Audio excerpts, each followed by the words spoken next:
Okay, so uh, Wikidog put out a little clip from Slimekin Slippa's karaoke the other night, and I noticed for once that Odyssey actually recommended something good for for video. So from from Wikidog's Slimekin Slippa slash Mr. Medicare kind of collab, I found a VTuber, thank you Jim video from one Saturn Senshi, a Wendigo VTuber, uh, on Odyssey of all places. I'm one to talk, but don't really see too many. And it was a cute little video. It's like she likes Mr. Jim, and Mr. Jim actually red pilled her to stop being a blue haired commie. So Jim saved the life. I think it's cute. Yeah, I should probably go to her thing. Let's see. She seems like good folk. I watched a couple of the shorter videos before stream.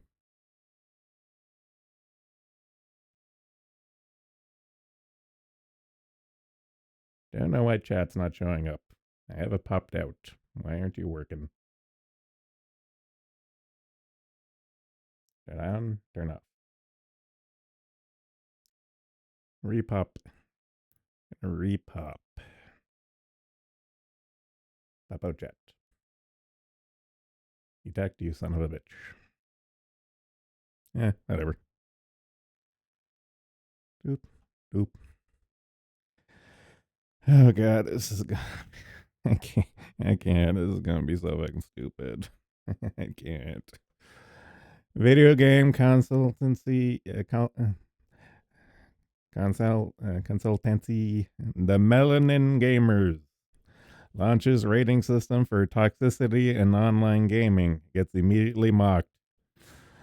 I'm all in for mocking, but just the initial, just the premise of it is just. I know these guys have been creeping up, creeping in into my news feed and stuff, and I knew that this was going to be the logical conclusion of this, but it's just like I can't. It's so fucking stupid. It's just so fucking stupid. Video game consultancy organization Melanie Gamers announced what is described as a rating system for toxicity in online gaming. However, the tool was immediately mocked for its lack of authenticity. According to the company's website, Melanie Gamers is dedicated to increasing diversity and inclusion in the video game industry. It is more than a gaming community. It is a show of support, a cry for some desperately needed change and a safe space. An online and in real life community for people of color to come together, share ideas, and feel represented. We want to be seen and heard. It is a necessity in the current climate we are living in, and we believe that by creating this platform, we will be able to strive towards changing an industry so it reflects all those who are part of it. We are not calling for needless tokenism, but a real shift in tide from grassroots to the very top, it concludes. Oh, God, it feels so dirty. Ugh. Ugh. The site also revealed the company as a diversity and inclusion consultancy. Of course, it does. It states MG at the heart is a group dedicated to advocates committed to improving representation in popular media. As part of our mission, we have created a brand new D&I consultancy. With this new branch of our business, we hope to help organizations where everyone feels represented and can thrive. We are here to help identify barriers for underrepresented groups and create strategies to close gaps. We offer a range of solutions to help you effectively tackle these issues. It concludes. Okay, now here comes. Now we're going to get to the fun part. On March 27th, the company announced on X the world's first ever rating system to identify toxicity in online gaming. Melon Gamers help keep watch and have launched the first rating system to identify online gaming toxicity. It asks, please check out the rating system for yourself and post the link. And we're going to be going over this. The website, I'm going, much like the weathering and whatever the fuck the other one was, you know, the stupid like black representation stuff. It's just it hurts my brain just on how stupid the premise for some of the shit is. So I'm reading it verbatim like the other ones. Oh, God, have mercy on my soul. The website features a number of games, including Call of Duty, Fortnite, Minecraft, Apex Legends, and Valorant. Keep the Minecraft one in mind. This is going to be funny. It also promises that it will include Animal Crossing, New Horizons, Rocket League, Destiny 2, Halo Infinite, and GTA Online. It claims its ratings were created by surveying hundreds of gamers and represents the average amount of racism, gender discrimination, violence towards others, crude humor, and controlled substance conversation experience while playing online. The site claims that 78% of Call of Duty players face racism, 90 face direct violent threats, and 67 face gender discrimination. Similarly, it claims that 69% of Fortnite players face racism, 66% face gender discrimination, and 85% face direct violent threats. Even for Minecraft. I warn you to keep an eye out for this one. Oh my god, it's so fucking stupid. It claims that 56% of players face racism, 54% face gender discrimination, and 78 face direct violent threats. In Minecraft. Literally. Like screen cap, though. The methodology of the tool is questionable at best. As former World of Warcraft team lead Mark Kern noted, it allows anyone who this is why I don't trust all these surveys and crap. I've said it before and I'll say it again, but this here bears repeating. Noted it allows anyone who wants to fill out the survey and rate the game can do so without verifying if said person has even played the game. He wrote on X, the new website lets you report game communities for toxicity. It has no way to verify if you played the game, and people who can say whatever they want. So I decided to report Minecraft 8. And he does so. In fact, if one wants to rate the game, they choose which game they want to rate via a drop-down menu. After selecting the game, individuals are asked a series of questions, and these here are fucking hilarious.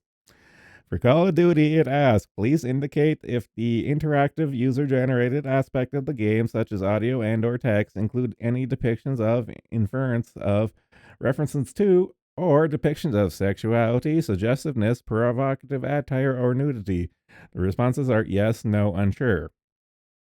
Next, individuals are asked, please indicate if the interactive user-generated aspects of this game include references to or use of illegal drugs, abuse of prescription drugs, alcohol, or tobacco.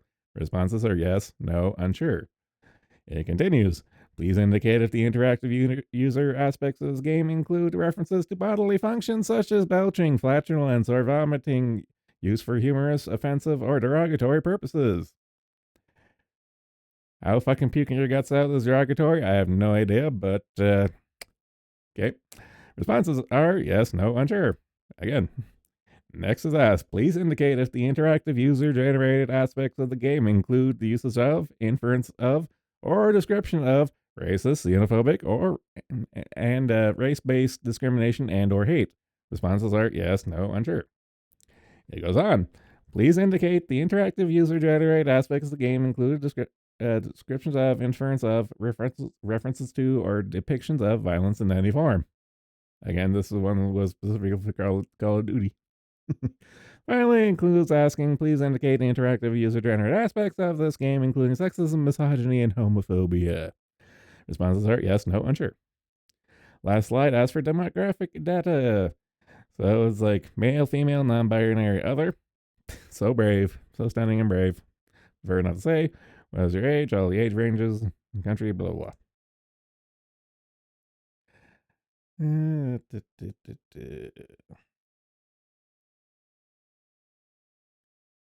zoom.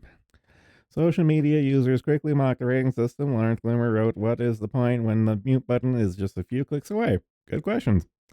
And how does one be toxic on Minecraft? I don't know. Gotta kill them creepers, yo. Kelper Report wrote, funny thing is, people are going to use this to see which games have the most toxicity and go play them. Lamau. I agree. Gamer Geek question. I have a question, and it's an important one. What exactly are those percentages meant to be? Surely it isn't 76% of the entire community. Kind of seems like they just made random numbers up. Fed Up Majority wrote, LOL, a group whose name is about racial division and whose mission is to force gamers to view each other based on skin color is going to help us identify toxicity in gaming. Yes, very good. You're noticing things. Stop noticing. Oh, God.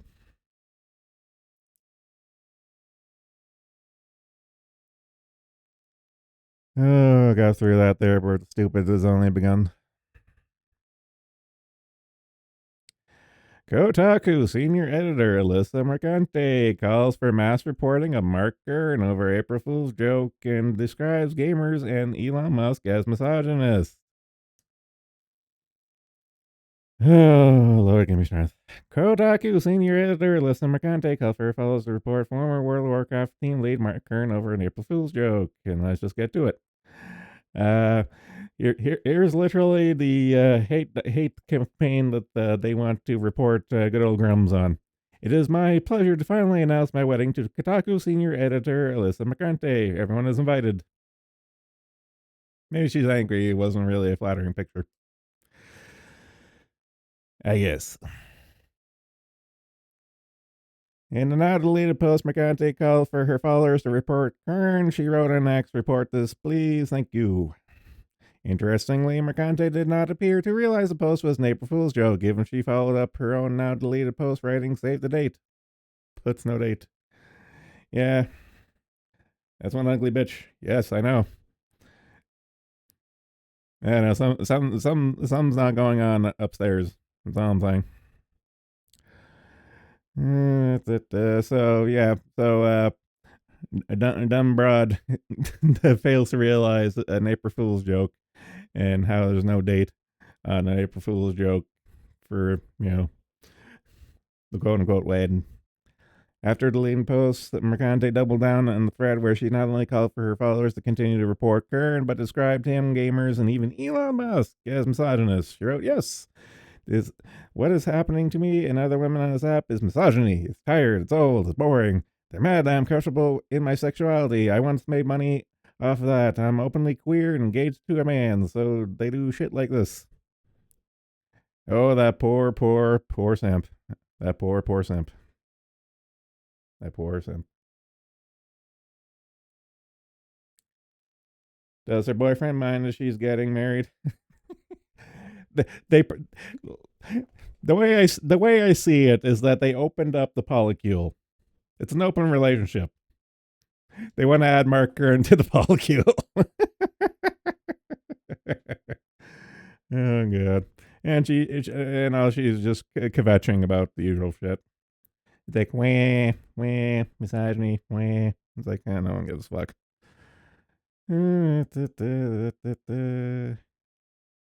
And then Grams is fighting. Well, not air quotes, fighting back by saying that he's getting hate mobbed and reported for an April Fool's joke, and how it's kind of really falling flat. This is just more background crap. Okay, this is pretty funny. As for claims of that individuals attempted to paint Kern as a harasser in community notes, this is true. I suggest a community note in April Fool's joke read, whilst an April Fool's Day joke, Kern is engaging in the continued harassment campaign against Mercante, which is under U.S. laws defined as any repeated or continued uninvited contact, creating alarm, annoyance, or emotional distress. That bastard. He should be fucking lynched. Examples suggested the community note sites that Kern is showing a screen capture of Mercante noting the joke did not have a date on it. It's like, so it's just so fucking stupid. It's just so fucking stupid. Fuck. So dumb.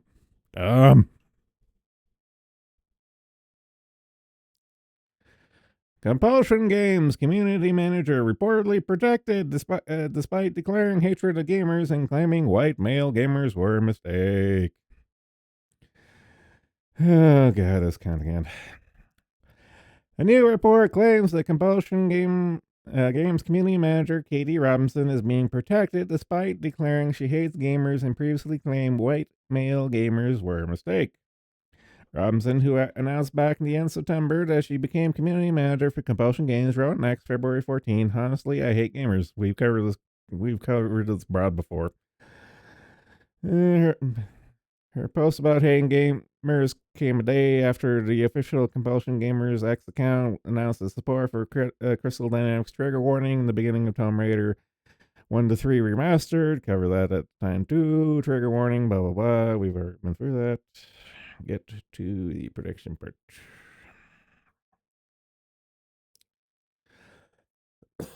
Excuse me.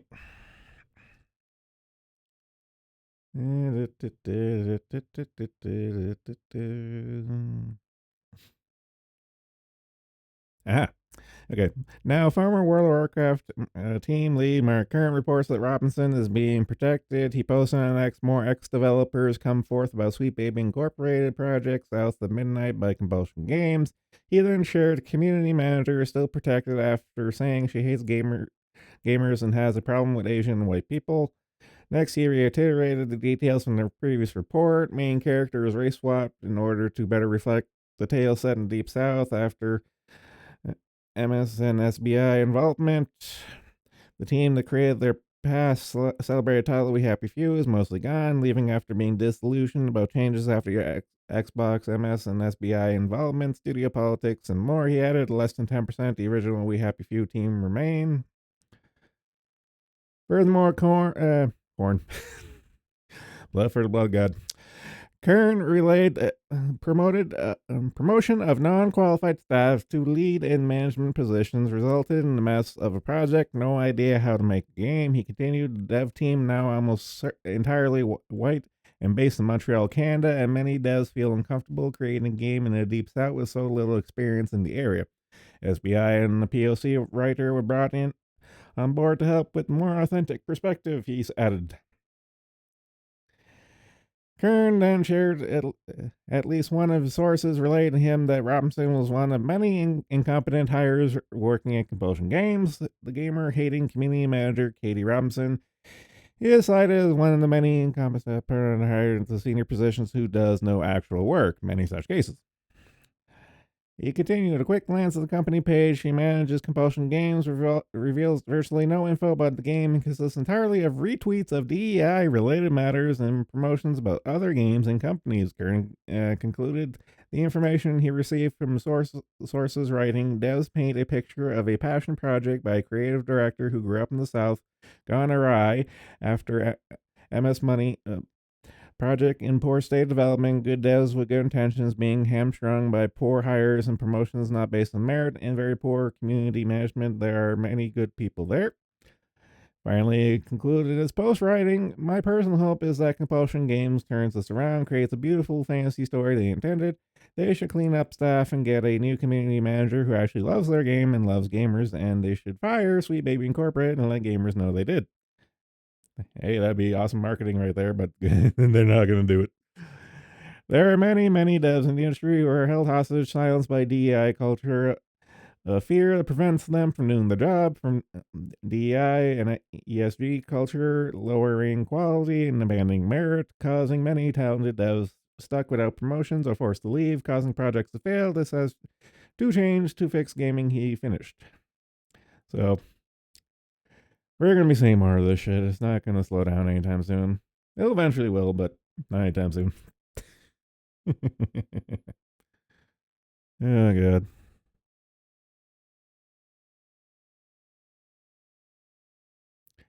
Okay, so we're coming back to this one here. IGN. So this is going to be a twofer. IGN apologizes to Stellar Blade developer Shift Up Corporation for describing game protagonist Eve as doll sexualized by someone you would think has never seen a woman. So we've covered this here the other day about how IGN France decided to throw their hat in the ring of going, wah, misogyny, sexism, blah, blah, blah. It's like male gaze and all that usual bullshit. Whereas, the, Whereas the company used a one-to-one body model of a South Korean supermodel, and like the developers actually married and stuff. And it's just like eating crow. But here's where this here takes a funny turn, in that the head company of the parent branch of IGN had to put a disclaimer on top of this article saying we had nothing to do with this. IGN France is its own independent thing. We have nothing to do with this. So it's like, I'll just read it verbatim. Recently, IGN France produced and published a preview of Stellar Blade containing an offensive passage that should have never been kept. The text has now been edited, and here's our official apology to the Shift Up Corporation studio staff. Also, please note the IGN France is an independent branch of IGN, and that IGN's editorial staff had nothing to do with this incident. I just love, they're just throwing them right under the bus. Under the bus. It's great. The original text of Stellar Blade preview contained comments that were out of place. While it was never our intention to disrespect Shift Up or any of its employees or their work, we recognize that the phrase taken in its literal sense was inappropriate and we regret it. To anyone at Shift Up Corporation who felt personally targeted and insulted by this passage, we are truly sorry and sincerely apologize. Oh, I just love how someone's going to get fired over this. It's great. Yeah. Okay, so in the follow up to that one is, so I don't know, quadruple octupling down, I guess. IGN France editor in chief Erwin Lafleur implies that Eve's design in Stellar Blade is killing women and accuses gamers of being too fragile due to being fed the patriarchy. Okay, this has come after that the parent company of IGN had to go run interference for these chuckle fucks and apologize, and they're doubling down on this here shit. IGN France editor in chief Aaron recently implied the Shift Up Corporation's design of their main character Eve in Stellar Blade is killing women. He also asserted that gamers have become too fragile due to being fed the patriarchy. As brought up to public attention by, okay, this is just background. Okay, yeah, so he has the receipts uh, of that. Let's see.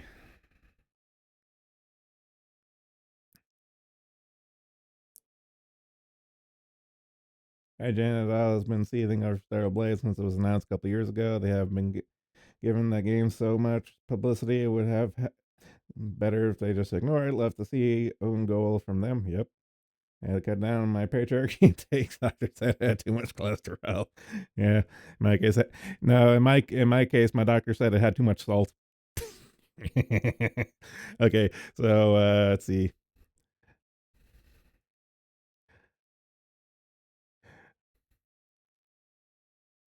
Que pasa problema leader. I'm gonna read in English. I'm gonna read the English translation. Don't need to flex my rotten, barely existent anymore French. He answered, "Yes, no problem. Go tell that the women who are hit, killed, denigrated, or who commit suicide because they cannot live up to the fictional standards expected by men. The problem is not sexy design itself, except that it sucks compared to others. But hey, that doesn't matter. But the percentage of males who will only want this type of fictional body in reality. Obviously, we understand that does not shock people who think that women are objects who must obey and be beaten. This design makes us sigh and roll our eyes. We laugh at anyone who needs it, man or woman, but that's it. The certainly clashing remark in the text, which targets the entire creative process, not necessarily a specific designer or game director. This is obviously to anyone who knows a little French. Only this impact is a good portion of the gamers who have become too fragile to being fed the patriarchy. Those writers are completely insane. Oh fuck. And, and we've already in the previous article cover how the parent company had to issue an apology. So that's that. So I don't know. I have a feeling this. I'm feeling this is gonna we're going to be continuing to hear about this for a little while.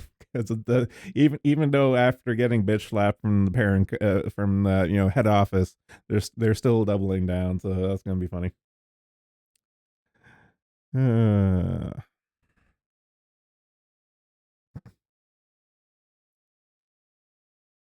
Okay. Top journalism school mandating diversity courses to earn degree. This really isn't surprising, but it's kind of sad to hear, but again, not surprising. Mandatory wokeness has crept into one of the top journalism schools in the United States.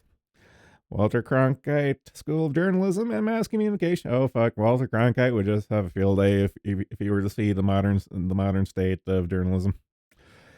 It has required students to complete a course of diversity and civility at Cronkite in order to earn their bachelor degree in journalism.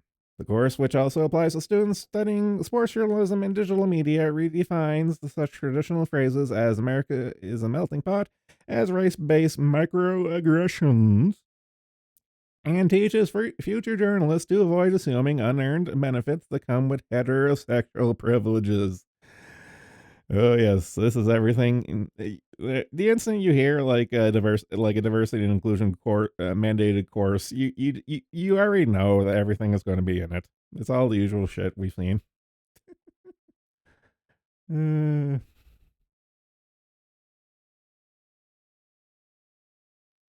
so just going over more background of the course and a few bills are going through the relevant chains for one way or the other for certain bills and stuff and blah blah blah. We covered a lot of this here shit before, but it's just to bring attention that it's official. No ifs, ands, or buts.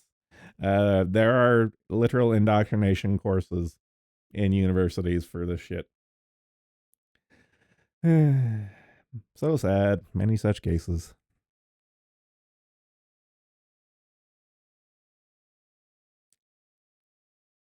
Okay, vaccinated people show long COVID like symptoms with detectable spike proteins, preprint study. Spike protein could remain in immune. This is important. Spike protein can remain in an immune cell for more than 245 days following vaccination, according to a recent preprint. The study evaluated 50 patients. That's a really small sample size, but we'll roll with it. Who developed long COVID like symptoms after COVID-19 vaccine, and none had been infected with the virus. So any symptoms that they're coming across is directly from the gene therapy that they're being subjected to, and not actually the coof itself. That's an important takeaway from the opening statement. The author extracted immune cells from 14 post-vaccine patients and found that 13 had spike protein in their immune cells. Asymptomatic vaccinated people had no spike present. Researchers from IncellDx, a research company that produces panels and protocols that test for and treat long COVID and post-vaccine syndrome, authored the paper. So they have a little bit of self-interest in these findings and stuff, but that's kind of business as usual, for being honest, for a lot of these quote unquote studies and surveys, as we've been over a million times at this point.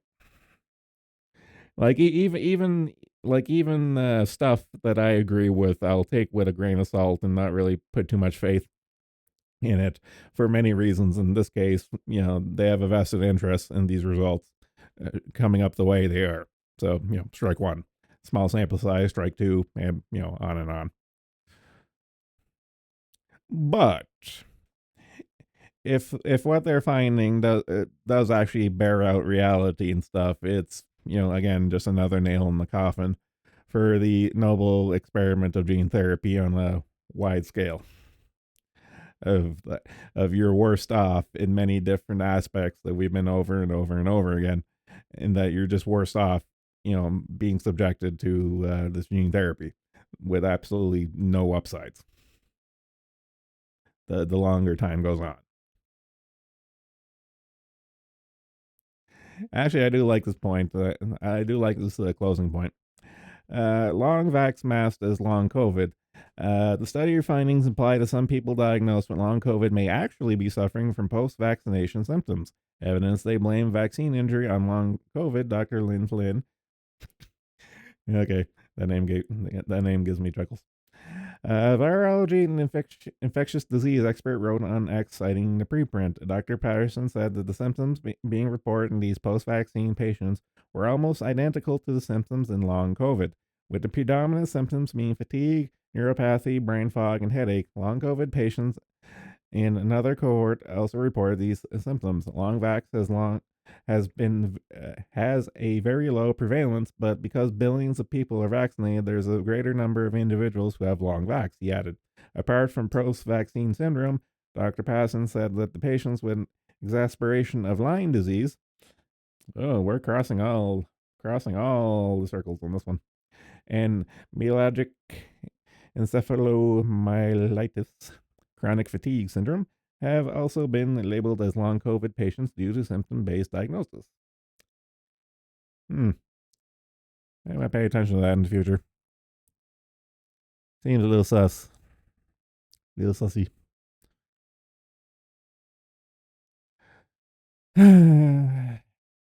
This one actually saddens me. I did actually follow the Polish elections when they happened and stuff, and when the left wing party got into power, I kind of knew that they were going to roll back a lot of stuff because of what they do, and this is just sad to see. Poland prepares a new hate speech law, 3 years in prison for insulting alphabet soup people.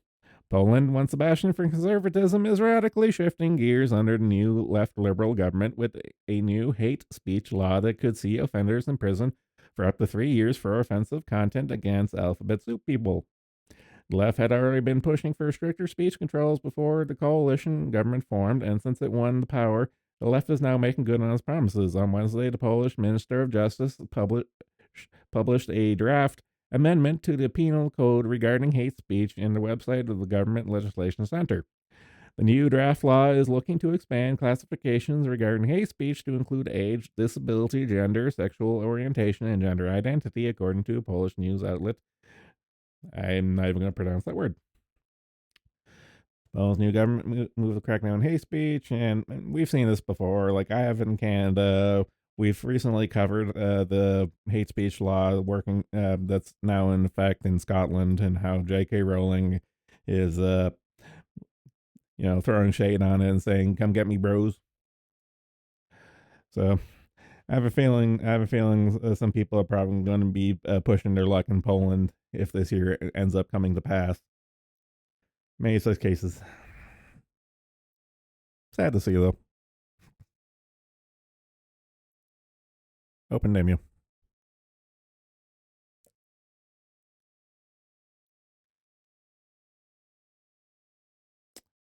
File this under who could have foreseen this coming?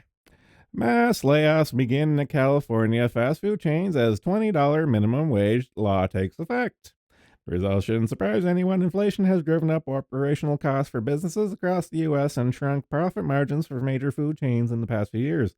This has led to higher menu prices like the $18 Big Mac and slowing sales for every major fast food company. Another anchor dragging on the restaurant business in many regions was at least 2 years of COVID stimulus coupled with rent memorandums, creating aggressive labor shortages and raising wages in upwards of $16 per hour for brand new, no skill employees. Small chains and mom and pop businesses simply can't compete. Larger chains raise prices, but also have been forced to reduce employee and labor costs through automation, but the layoffs are just getting started. Enter California's Fast Recovery Act, passed into law in 2022 and going to effect April of this year. The legislation requires a particular. I covered this before, but it bears repeat. This particular act before, but it does bear repeating because it's very fucking interesting. Requires a particular set of food chains dealing in certain kinds of products outlined in the law to raise their minimum wages, already $16 an hour on average, to $20 an hour. The income increase is limited to chains that have 60 or more locations in the state of California, meaning the combined number of locations, regardless of who owns them, must be higher than 60. Keep in mind, while many of these chains are associated with international corporations, they are owned and run by franchisees. They are still family run businesses. Mass layoffs are now guaranteed, with many restaurants already firing thousands of workers, as well as some chains closing multiple locations because the cost of operation will be higher than the benefits. So it's like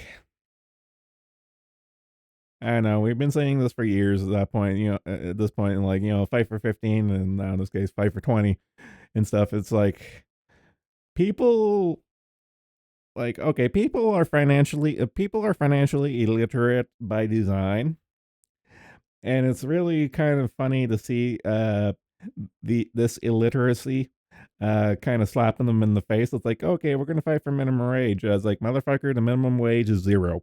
Okay, you are not obligated a job. You are not obligated to get paid. Okay, the minimum wage has always been and will always be zero. And these motherfuckers are learning the hard way by losing their fucking jobs, and that's what their worth is, zero. Oh god, I don't know. I have zero sympathy for any uh person that gets laid off for shit like this. Like I've been laid off before many times for even like the last layoff I got was a literal haircut. Like I was making too much money and I got laid off. Simple as. These guys they made their own bed when it comes to this. They made their own bed. It's so fucking stupid. Exactly. The wage needs to be amount that the person who accepts the job is willing to take. Yep. Yep. Like I know this. You know this. But these guys don't. And they're paying the price for it. The price being $0. Eh. Uh, Stop scrolling and click, damn you. Okay. I've covered the lead up to this here, but this is like the ongoing saga of it. FDA's anti-ivermectin "You're Not a Horse" post remains up as court order deadline looms. 11 days after court-ordered settlement required U.S. Food and Drug Administration to remove all social media and directives regarding ivermectin, a webpage and its most infamous post remains online advising people against the use of the popular drug, aka "You're not a horse, don't take it" post, and that's still up. And and they got told by a fucking court to take that shit down, and it's still up. And this here amuses me to no end because it's one of those things where it's the government fighting the government, and I hate everyone involved. So it's just like I don't care. I'm being amused by this. And it's just going over the history of the post, and how the FDA was anti anything other than the gene therapies, and now and then they got the court order to take everything down, but it's all still up and blah blah blah. The FDA has until April 11th. We're going to probably come back to this to delete the remaining posts according to the settlement. We're going to come back to that in a few days next week. Sniffles.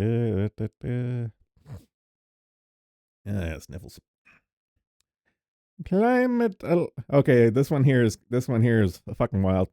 Climate alarmists battle to censor film exposing a climate crisis scam.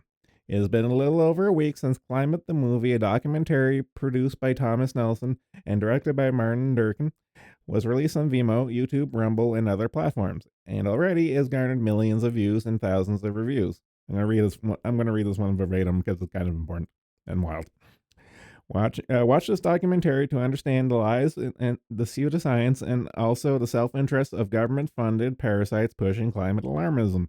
Maxine Bernier, the founder and leader of the People's Party of Canada, posted on X, formerly known as Twitter, about the film that details how an eccentric environmental scare grew into a powerful global industry. The final nail in the coffin for the human-induced climate change scam, an absolute must-watch. Wide Awake Media posted on X while linking to the movie, which features an elite list of scientists, including Nobel laureate John Clauser, Richard Lindzen, emeritus professor of meteorology at MIT, and Stephen Koonin, theoretical physicist and professor at New York University's Tandon School of Engineering. Still, not all responses have been positive. This really gets fun. I'm a Dutch scientist, journalist, and I watch Climate the Movie. Martin Kielman posted on X. It's full of crap. It's like, thing is protection there, son. Some reviewers went so far as to call for censorship. I'm thinking we can get 10,000 people to report Climate the Movie on YouTube as having harmful or misleading content. Iliad Jacobson, a retired mathematics and computer science professor, posted on X on March 23rd. I would know about getting misinformation strike on YouTube because I think mine's still up. Following Mr. Jacobson's call, the Vimo so here's where it's kind of got wild. Uh, Following Mr. Jacobson's call, Vimo removed the video from its platform on March 24th, citing violation of Vimo's terms of service and/or guidelines. Vimo linked the climate, the movie I shared 2 years ago, has been censored. Nir Shaviv, a physics professor at the Hebrew University of Jerusalem, who appeared in the film, posted on X, fully removed beyond the mere shadow of blocking YouTube has. Neither Mr. Durkin nor Nelson were surprised. This administration has been ignoring court order and laws without any consequences. I find extremely telling that they kept stating that the last administration was causing constitutional crisis and ignored the rule of court of law. Yeah, do as I say, not as I do. Protection, blah, blah, blah. Where was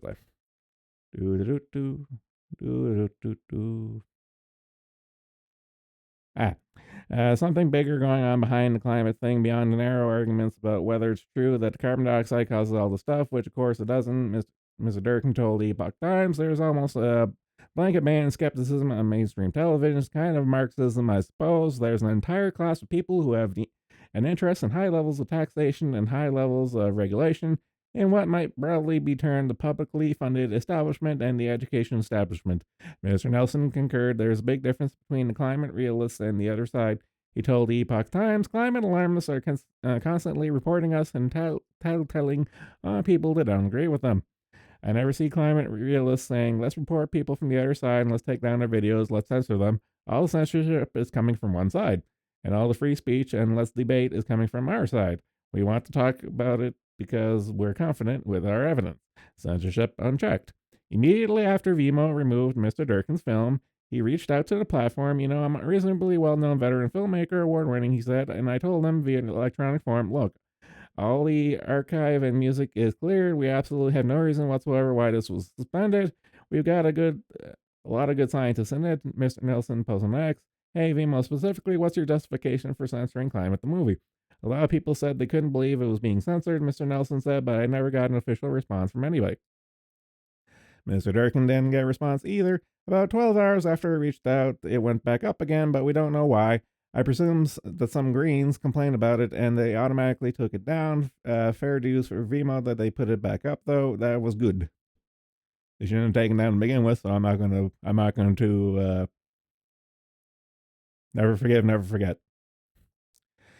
Vimo wasn't the only platform to take action against Climate the movie. On March 22nd, Food Lies, which has 44,000 subscribers, reported that when they first shared the movie on their channel, YouTube immediately removed it, and Food Lies had to seek special permission to repost.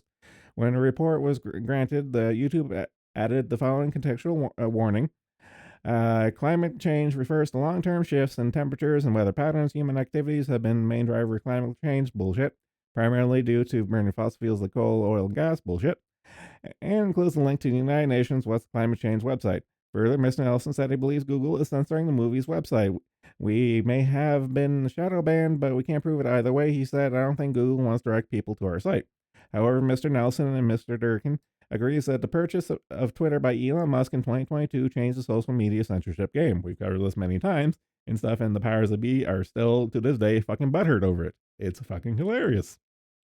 I love the fact that X is open right now and we're able to talk freely in X, Mr. Nelson said, because just 2 years ago, had this come out, we were all suppressed, it would have made a big difference. Social media is not so much a problem, Mr. Durkin said. Social media is leaky enough now that it gets out there. The bigger point is that I pitched the idea to BBC and Channel 4 about a year ago, a year before I was on Todd Nelson's podcast. Why I have no idea. They said no, but I think I wanted to satisfy myself, and of course they did say no. Mr. Durkin said even if a station wanted to air a story expressing skepticism about climate crisis, broadcast regulators in Canada and the UK can destroy that station. This is true. In effect, they're saying if you put out skeptical views, you'll be sanctioned, and that can go as far as to have your broadcasting license revoked, Mr. Durkin said. So, this is full scale state censorship on mainstream media, and the general public isn't making fuss. We're just sort of accepting that this is the case, which is why no one in their right mind should be paying attention to anything coming from state media. Well, it's all state media, but some is more state media than others. Read the BBC and CBC, NPR, PBS, all those ones. When asked why Climate the Movie has received such pushback, Mr. Durkin said it boils down to what he terms the new class. Many of these characters have built their careers on the climate scam, he said. I mean, their reputations, their livelihoods, everything depends on it, so they feel enormously threatened. But beyond that, there's this kind of political, ideological movement.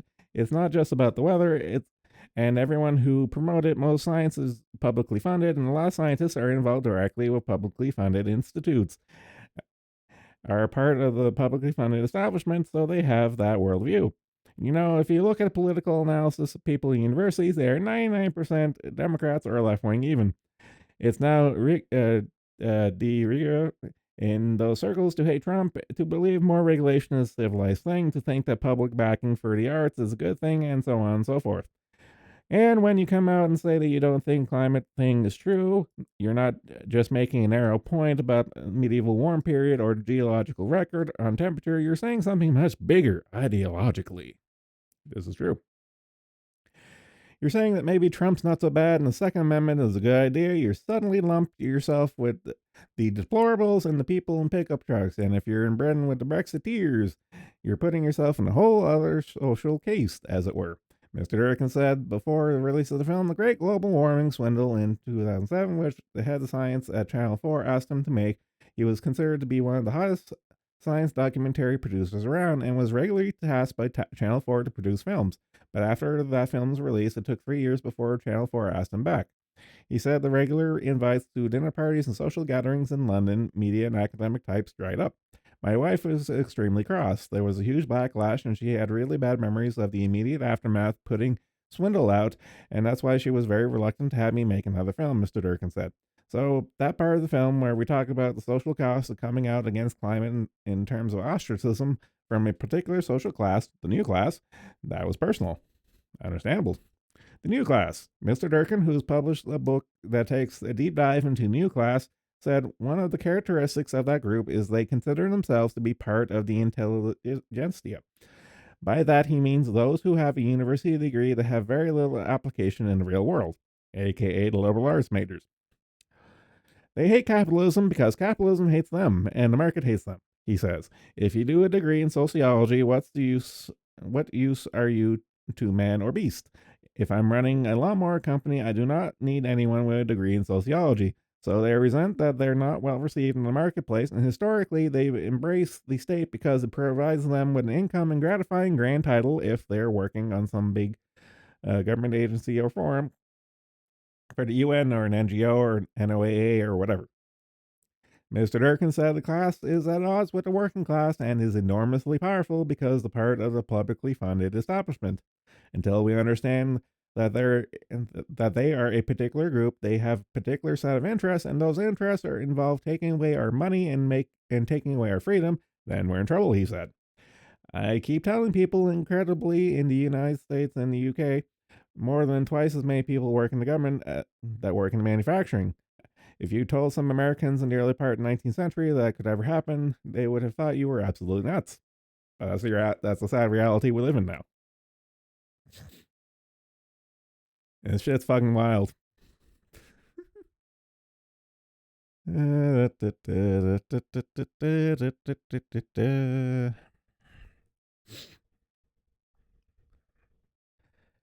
Okay, I got a couple of these ones here lined up. Okay, the last article is related to this one. And see, attempted suicide rates more than double after gender reassignment surgery. Study. Rates of attempted suicide who identified as transgender more than doubled after receiving a vaginoplasty, surgically turning one's dick into a vagina, according to a peer-reviewed study published in the Journal of Urology. The study looked at the rates of psychiatric emergencies both before and after gender-altered surgeries among 869 males who went under the knife and 357 females who underwent phalloplasty, turning one's vagina into a dick, in California between 2012 and 2018. So, a 6-year study in California. While researchers found the rates of psychiatric emergencies were high on both before and after gendered alter surgery, suicide attempts were markedly higher among those who received vaginoplasties, the Epoch Times reports. In fact, our observed rate of suicide attempts in the phalloplasty group is actually similar to the general population, while the vaginoplasty group rate is more than double that of the general population, wrote the author of the study. Aside from suicide attempts, the study found that the proportion of those who experienced an emergency room and inpatient psychiatric encounter was similar between the two groups, with 22.2% of vaginoplasty and 20.7% of phalloplasty groups experiencing at least one psychiatric encounter. According to the study, 33.9% of biological males undergoing the vaginoplasty would experience a post-surgery psychiatric encounter versus 26.5% for biological women who underwent phalloplasty if an episode had occurred before the surgery. That's a lot. Agreed. And going over more details of what everything entails, blah blah blah. But the main takeaway is that they saw like these fucking evil demons sold the idea that, oh, if you mutilate yourself and pump yourself full of hormones, all your problems will magically go away. And of course it doesn't. And we've known this since day one, but more information and studies like this coming out just reinforces what we already know. And sad to see it happen, but shit is wild, yo.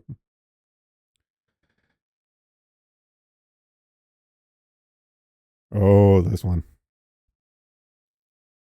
Okay, this is like a new sub-series in my usual repertoire of repeated topics, but this shit's wild. Chinese illegal immigrant arrested after sneaking onto Marine Corps base, refusing to leave. A Chinese national illegally in the United States was arrested last week after sneaking onto a Marine Corps base in California and refused to leave, according to an official from the U.S. Customs and Border Protection. In March 29th, Post on X, Sector Chief Patrol Agent Gregory Bovino confirmed that agents were called out to the Marine Corps Air Ground Combat Center in 29 Palms, California, after a Chinese national entered the facility without authorization. The subject was confirmed to be in the country illegally. As we've covered before, it's not just Central and South Americans come across the borders and stuff. It's also a lot of America's enemies that are coming across the borders. Bovino wrote, noting the purpose of the incursion was still under investigation. We all know what the fucking point was. He's fucking doing espionage. It's what the fucking chinks do. They don't know how to create. All they can do is lie, cheat, and steal. It's duh. That said, the Epoch Times learned background from the CBP sources that Chinese national tried to enter the base without authorization, and he was later transported to a nearby CBP station for further processing. 29 Palms is the largest Marine Corps base in the country. Very important. The breach comes amid numerous instances of Chinese nationals infiltrating U.S. military bases over a span of several years. We've covered these before. Like, a lot of times, what will happen is, like, they'll pose as tourists and be like, oh, me no speak English, take pictures. And it's like, I didn't know no English. Yeah, that's usual scam that they tried to pull. And I don't know, as things start heating up with China, we're gonna be hearing a lot more of this. Mark my words. Oh, I actually had two. Troon ones lined up. Okay.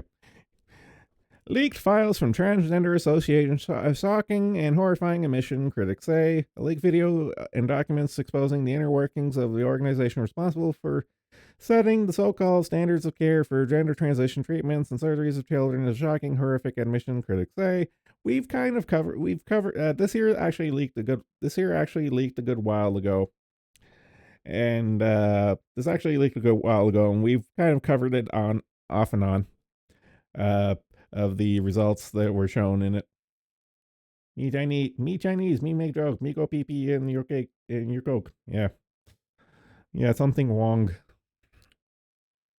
Yeah, holy shit, something wrong. Let's see, leak files from the World Professional Association for Transgender Health, better known as WPATH, reveals widespread medical malpractice on children and vulnerable adults, according to a 241-page report disclosing emails, documents, and an 82-minute video. The Environmental Progress, a nonprofit organization led by founder and president Michael Schellenberger, obtained the files, released them in public in an expose on March 4th. So yeah, that's when we started covering this here, was the initial expose from this nonprofit. So it looks like they're just releasing more details and, and stuff. But it's long and short of it, it's mostly stuff we already know. In that all these trainee doctors have a vested interest to create reoccurring patients and not actually fix anything, and they know what they're doing. Like, it's not like, oh, we didn't know. It's like, no, they know exactly what they're doing. They're mutilating these people to have reoccurring customers,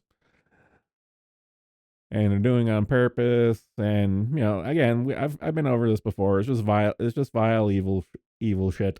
And everyone involved should be drawn and quartered. So there's that. Okay, I've been covering this one here for a little while too, but it's still kind of fun to see it happen.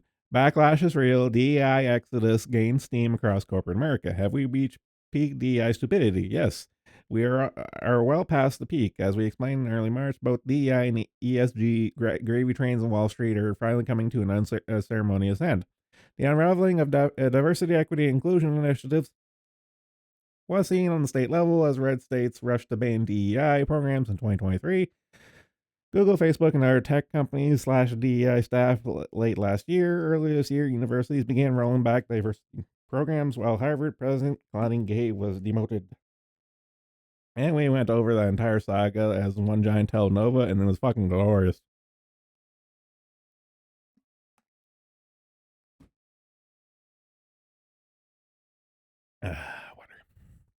DEI was doomed to fail, and corporations have quickly scrambled to abandon mindless, profitless diversity programs with Marxist roots. The latest earning call data shows that DEI mention has collapsed from the peak in 2021, according to Axios, citing data from Alpha Sense. It's very clear cut and dry. It peaked in 2021, and it's been on decline ever since.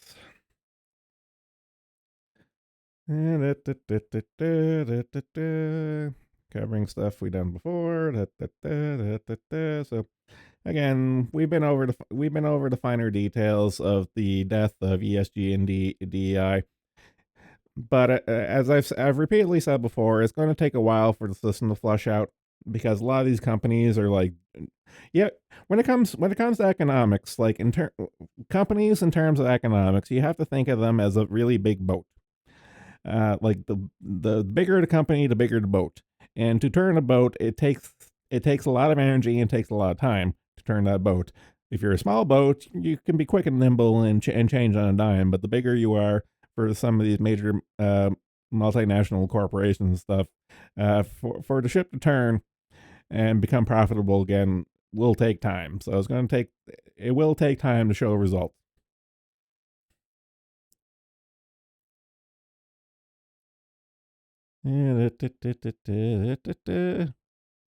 Ah. Oh, I need to laugh on this one. I dare you to initiate a federal election right now. I fucking dare you. Trudeau admits that Canada is being overwhelmed by mass immigration. In a rare admission that it's not well in socialist paradise in the north, Canada's Prime Minister Castro Jr. stated that this week the country has seen a massive spike in temporary immigrants, which is far beyond what Canada can absorb. It's almost like the fucking American sanctuary cities. They're like, yes, come, immigrants. We can provide for you. And then the fucking Republican governors started busting them in, and it's like, no, not like that. Well, Canada's kind of the same. Canada's kind of the same thing at this point. And you have to remember, Canada has less population and GDP than fucking California. Okay, and that's like a country versus a state. Oh god.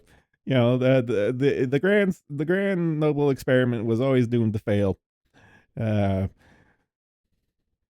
and I've said this, I've been saying this for years at this point. Like, the powers that be think, and because the powers that be are in their own fucking little bubble and stuff, and they're so fucking out of touch with reality and stuff, they think that things are going to go their way, and it's not. And it's going to be fucking glorious when the reality starts sinking in for some of these motherfuckers. It's going to be fucking great. Yeah, I actually do want to point out the use of the term temporary immigrants is obviously political spin. The goal of the majority of migrants is to stay in Canada permanently, otherwise the problem would greatly reduce. Immigration Minister Mark Miller said on March 21st Ottawa would set targets for temporary residents allowed into Canada to ensure sustainable growth in the number of temporary residents entering the nation over the next 3 years. Miller said the goal was to reduce the amount of temporary residents to 5% of Canada's population. Good luck with that. And that's not even getting into the fucking visa program, which I've bitched and moaned about repeatedly. You know, that's its own can of worms. You know, like these are just illegal immigrants coming in and stuff, and the visa program is its own can of worms.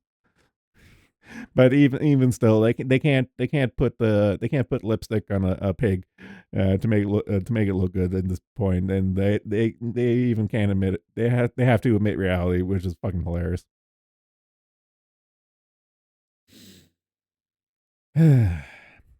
CDC releases hidden trove of COVID-19 vaccine injury reports. What a fucking shock! They were hiding a bunch of vaccine injury reports. The devil, you say? I am shocked. Shocked. Shocked. I am not shocked. The U.S. Center for Disease Control and Prevention has released previously hidden reports of facial paralysis and other adverse events following COVID-19 vaccination. At least the 780,000 reports were received shortly after COVID-19 vaccines were rolled out and show people experienced a wide range of post-vaccination problems, including heart inflammation, miscarriages, and seizures. Wow. It's shit we covered before. What a shock. Loss of consciousness and seizure immediately following injection. Went to ER by ambulance. One person reported diagnosed with Bell's palsy today due to left-sided facial numbness and paralysis. Another said people lodged the reports with VSafe, a text message system created by CDC to monitor possible side effects of COVID-19 vaccines. The CDC for years declined to make the VSafe data public, instead publishing studies that describe the report as providing assurance about the safety of the shots. However, according to data released in 2022, nearly 8% of the 10 million users required medical attention or hospital care after vaccination, and many others reported missing school, work, or other normal activities. That top-line data came from check-the-box surveys. The same judge who ordered the release of the data ordered the agency in January to disclose free text entries of the different section where individuals could describe their experiences. U.S. District Judge Matthew Kaczmarek, appointed by former President Donald Trump, dismissed the government's arguments that processing responses and redacting the sensitive information would take too much work. We covered this at the time when they were belly aching. It was like, no, we don't want to release this information. It was like, well, of course, the judge was like, tough shit, release it, motherfuckers. And so they did. The first two tranches, comprising 780,000 reports from some 523,000 people, include dozens of reports of heart inflammation, hundreds of reports of facial paralysis, and thousands of reports of tinnitus. We've covered all these individual side effects and conditions before. So none of this is really surprising or new. But the fact that the government was forced to release all of this information to confirm what we've been hearing from other reports and stuff kind of just like reinforces what we already know. So, duh. And just going over a couple other cases. So, all this information is eventually going to come out just more and more and more, and just more nails in the coffin for the grand experiment from the powers that be overplaying their fucking hand and trying to rule the world. Unfortunately, people had to die and get life-altering injuries because of this. But the tree of liberty is watered by the blood of patriots. Unfortunately, in this case, it's not the blood of tyrants. It's the blood of patriots. In this case, we're just sad,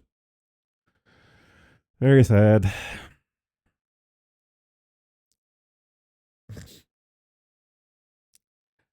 Okay, this is, and the tree is very thirsty. Yes, it fucking is. Okay, this is a me story. I found a recycling bin at Tudor landfill, major flaw in plastic recycling. For those of you who don't know, I used to, when I was in between geology jobs, fuck, when was this? I want to say this was like either 2008 or 2009. Yeah, in 2008 and 2009 ish. I was in Calgary, and one of my I did a lot of temp jobs because I couldn't get into the oil fields because my only experience at the time was hard rock mining, and trying to get into the oil fields with a even like a one job in hard rock background was kind of like a black mark on my resume, effectively. And so I did a lot of temp agency work, and one of the longer positions I had was at a recycling plant, the Calgary recycling plant, and because of that, I working in the recycling plant, doing sorting and stuff. I know, like even before I started that job, I know that we effectively what we do for our plastic is we ship it off to Indonesia, where they fucking throw in the landfills. So like the main point is that so long as it's not in our landfills, as long as it's in someone's landfills, because it's not in our landfills, and that's where most of the plastic goes. It's like in Indonesia and Southeast Asia. And what people don't know is that they've been sold. People have been sold a lie when it comes to recycling plastics. Most plastics, you only get like one cycle of recycling before the plastic is degraded and useless. Like for example, like all the plastic bags, that's like end of life plastic. All that went in the garbage. Most like plastic bottles and containers, like most of that ended up in when when I was sorting out stuff, like the whole stage was like above like the floor, and we had like different chutes and bins and stuff, and pretty much all the plastic, pretty much effectively, if it was plastic, it went into the garbage chute, because you know that because everything just got like everything got fucking baled together from baled and shipped out overseas. And that's what all the plastic was.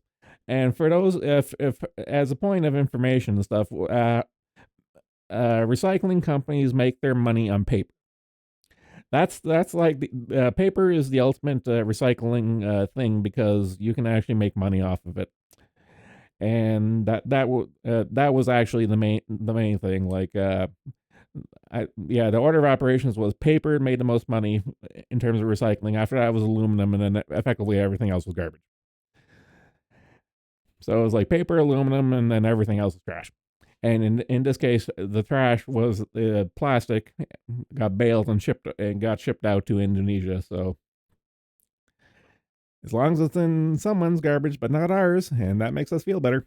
And that's what it all comes down to. And just going over the details of plastic and where plastic ends up. And of course, it's all just one big NIMBY climate death cult crap and stuff we've seen before. So if you separate your plastics, it's kind of a waste of time because it all ends up in the same place. So just word of the wise. If you're going to recycle stuff, paper and aluminum cans are the only thing that really matter. Plastic is just garbage. No one gives a shit.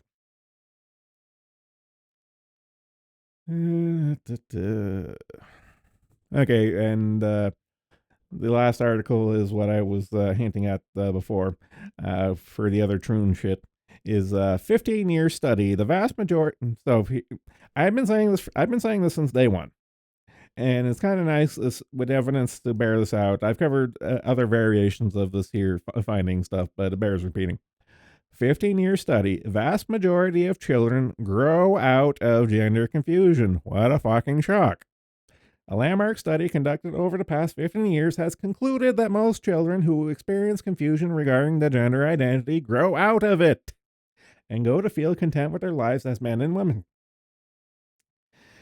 Because thinking back of the previous art of the other article mentioned how even if people chop off their dicks and chop off their tits, they're still fucked in the head. They don't get any better, and because they can no longer have sexual gratification and stuff, they go cuckoo and they go cuckoo for Cocoa Puffs and continue and even increase in the suicide attempts. So, duh. The study carried out in the Netherlands by researchers from the University of Groningen involved more than 2,700 children, tracking them from the age of 11 to their mid-20s. The Daily Mail reports that every 3 years, the individuals were asked how they felt about their gender. At the beginning of the study, around 11%, or 1 in 10 children, expressed gender non-contentedness. However, by the age of 25, just 4%, or 1 in 25, said they often or sometimes felt discontent with their gender. The study comes as the controversy over allowing children to be given puberty blocking hormones or even gender reassignment surgery rages on. Don't be fooled, we're actually winning. It's like tough it out. The researchers noted the results of the current study might help adolescents realize that it is normal to have some doubts about one's identity and one's gender identity during this age period, and that it's also relatively common. I don't know about you, but I remember being a teenager. That was a fucked up time. All of us old fags should remember being teenagers, and we were all edgy little shits, and we didn't know what the fuck we were doing. This shouldn't really come as a surprise. Okay, this one's good. Stop recycling in my area. I either have to pay $200 a year to get one pickup per month, or of only very specific and clean items. If they find they are not acceptable, I can be charged $150 infraction. Local drop off now has people who inspect your recyclables, and they change what is acceptable, not acceptable, and what goes on every single visit. Tried going glass only, but gave up after being given grief that the plastic bans were still on the throats. Done with recycling. I agree. I'm the same way. I really don't care. The only thing that goes in my recycling is paper and aluminum. As I said, the only thing that actually does get recycled, well, at least here, is paper and aluminum. Plastic is just one big shit show.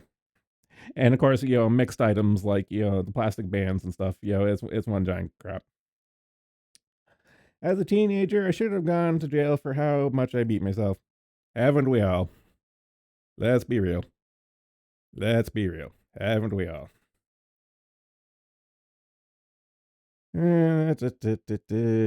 I'm surprised. If I'm being honest, I'm surprised I didn't break my hand enough just from punching shit. And unlike edgy little edgelords and stuff, I didn't punch drywall because drywall was expensive and a bitch to replace. What you do is you punch the door frame. The door frame can take a hit, and you don't have to fix your wall. Word of the wise: don't punch the wall, punch the door frame.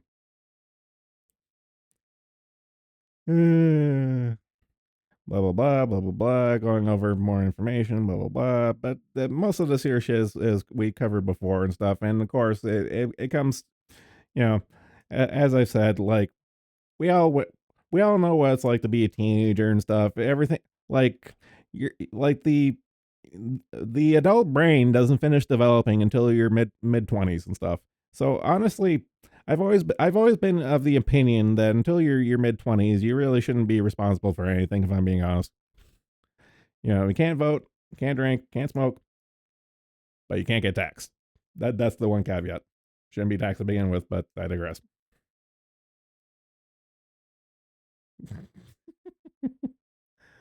Oh god.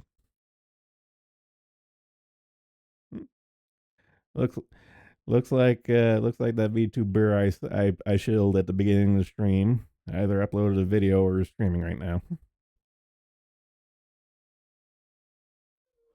Yeah, that's a video. I have to give it a watch.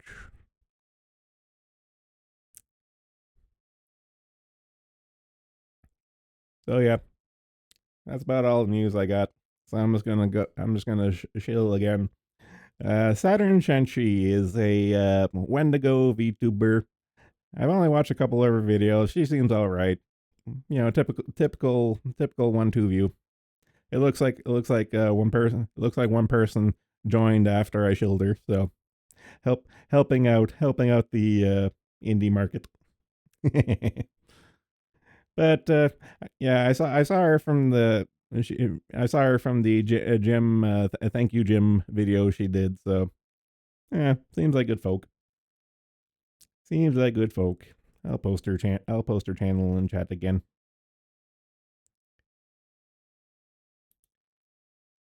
Go give the Wendigo some love. Hmm. Trying to think if there's anything else. Anything else going on? Hmm.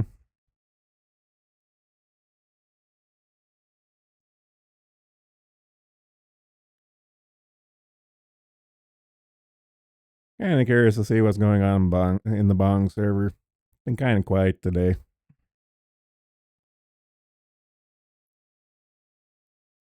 I saw that Dena streamed earlier today. I didn't get a Twitch notification for it until after the fact. I was kind of annoyed. Want to go Wanted to go pick on Dena with her new computer setup.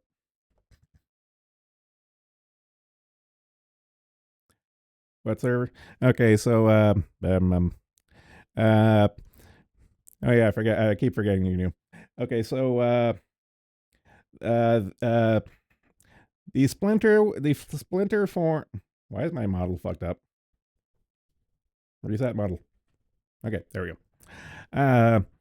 Okay, so the virtual asylum is a VTuber centered forum that was spun off from the Kiwi Farms,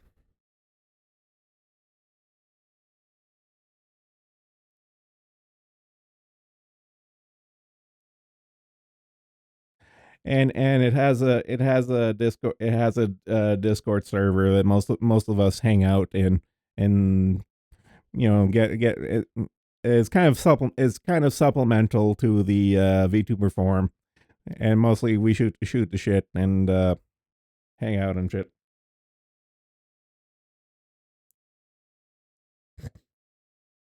Yeah, I am that old new fag.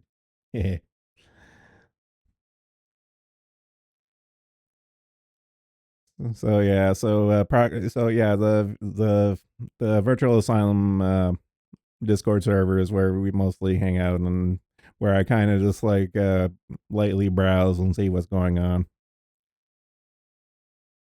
Because honestly, I was just scrolling earlier, and that's how I found out that Dena streamed today, because I didn't get a notification on my phone that she was when she was live. I found out about it after the fact, so I was kind of annoyed with that.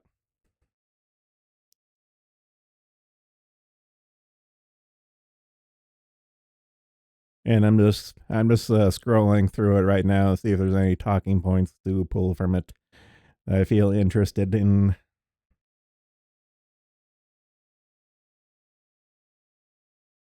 Oh yeah, and the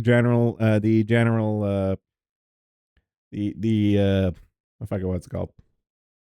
Watched. Yeah, the Hexagon, aka Nihon Random Tranny Flare Room, aka in the general banter thread, they're doing like the top 10 they're doing what's your top 10 favorite VTubers? And I mean, I thought about doing the joke of saying like gay niggers, like the first letter it would spell out gay niggers and stuff. And I've been just too lazy to go find VTubers to fill out the names to spell out uh jab. But if I know you Jannies would probably be a little annoyed with that, given how Proctor has a outstanding rule with not doing nigger towers and stuff. But I think it would be funny. But I'm just too lazy to figure out names to spell it out. If someone had a little more energy than me, can you can steal the joke if you want. I don't really care.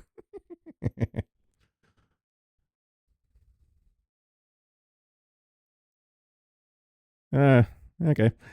I'm just looking at the general channel on the Discord server, and it looks like Hexa is all about saying how Kason slash Coco was one of her inspirations for getting into VTubing, and that's kind of cute.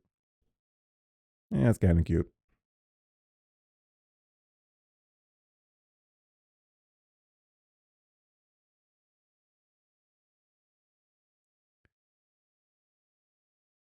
I see Green Kit Bash forgets that Whiskey Project is Dutch. Whiskey Project is Dutch, not German. I'm going to correct him unless someone else beats me to it. Filtered by Dutch. Okay, yep, someone did. Yeah, whiskey's Dutch. And someone steals my go-to joke.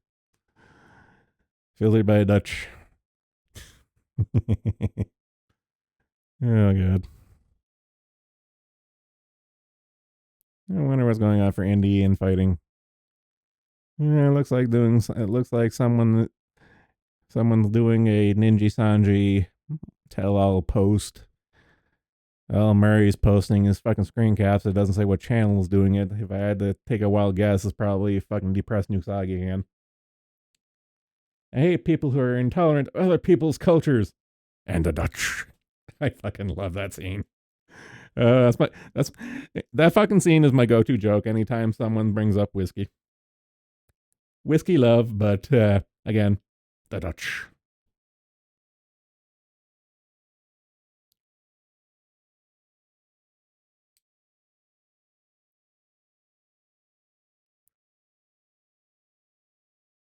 I'm kind of curious.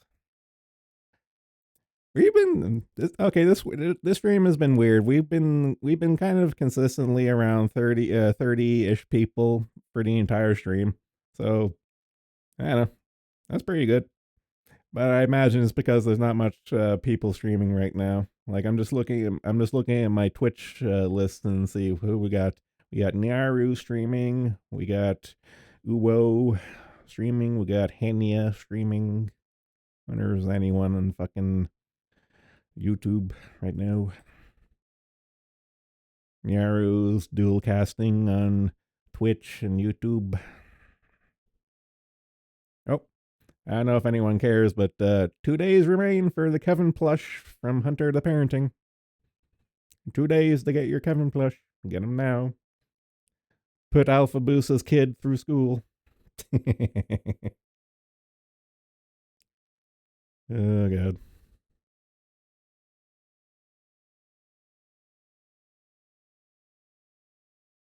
What the fuck is oh this stupid fucking kitchen.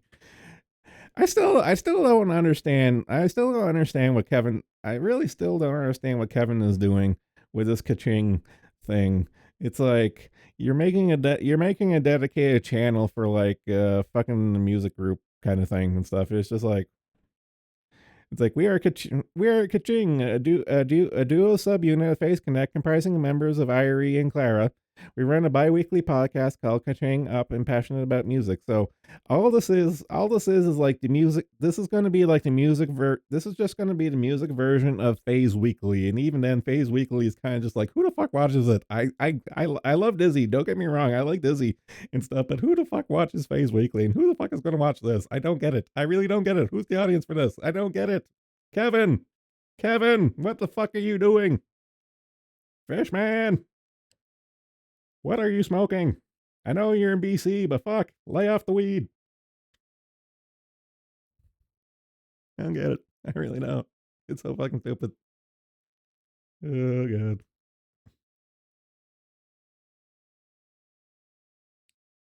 Okay. All right, we've gone for an hour and a half. I'm gonna call it there. Letting Clara pretend to be an idol was probably a contract clause. Oh, you're probably right.